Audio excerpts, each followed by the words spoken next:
Hello everyone. So we are solving the back exercise of the chapter solutions and today we will discuss question number 17.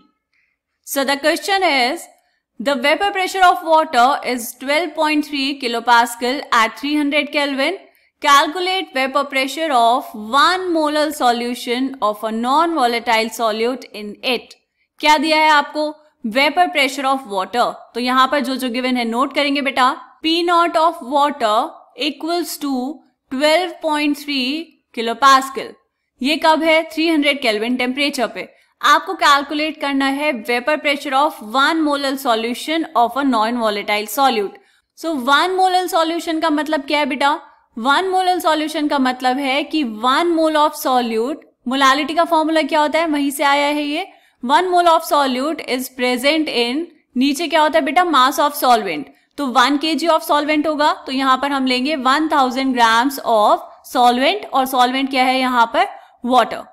ठीक, आपको calculate क्या करना है? आपको calculate करना है वेपर प्रेशर ऑफ सॉल्यूशन. कैसे करेंगे? देखो यहां पर हम यूज कर लेंगे relative lowering of vapour pressure का फॉर्मूला. क्या होता है बेटा? लिखो यहां पर P naught A minus PA divide by P naught A equals to mole fraction of solute. और यहां पर मैंने PA क्यों लिखा बेटा? ये तो PS होता है. ऐसा इसलिए क्योंकि अगर नॉन वॉलेटाइल सॉल्यूट है तो जो प्रेशर आएगा वो किसकी वजह से आएगा? सिर्फ और सिर्फ सॉल्वेंट की वजह से. बट फिर भी हम यहाँ पर P ही लिखेंगे. अब क्या करना है? आपको कैलकुलेट करना है ये मोल फ्रैक्शन. मोल फ्रैक्शन आपको पता होगा, तो यहां से आप क्या कर लेंगे? PS, मतलब इसकी वैल्यू यहां से कैलकुलेट कर लेंगे. ठीक, तो चलो मोल फ्रैक्शन कैलकुलेट करना पड़ेगा. मोल फ्रैक्शन कैलकुलेट करने के लिए क्या क्या पता होना चाहिए? आपको दोनों के नंबर ऑफ मोल्स पता होने चाहिए. Number of moles of solute कितने हैं बेटा? 1 मोल, क्योंकि आपके पास है 1 molar solution. And number of moles of water कैसे निकालेंगे? देखो गिवन मास कितना है बेटा? 1000 grams divide by molar mass कितना होता है वाटर का? 18. तो ये आया आपके पास 55.5. अब यहां से निकालो मोल फ्रैक्शन ऑफ सॉल्यूट. कितना आएगा? 1 divide by moles of water 55.5 plus moles of solute. तो ये आया 1 divide by 56.5.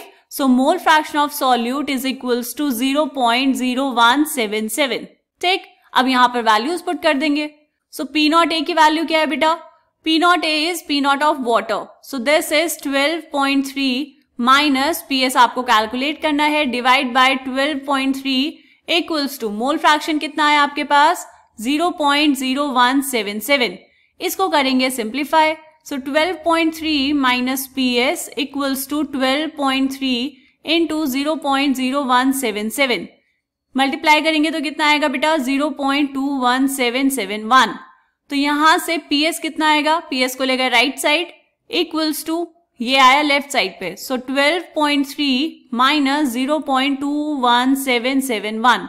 So PS is equals to 12.08 kilopascal. This is the answer of this question. क्या कैलकुलेट किया आपने? Vapour pressure of 1 molar solution of non volatile solute. इसको हम कर लेंगे बेटा ब्रैकेट के अंदर बंद. ठीक है, सिंपल सा क्वेश्चन था. सिर्फ आपको एक फॉर्मूला लगाना था और सारी वैल्यूज को कैलकुलेट करना था. समझ आया? चलिए अब मिलेंगे नेक्स्ट क्वेश्चन में. तब तक के लिए बाय बाय.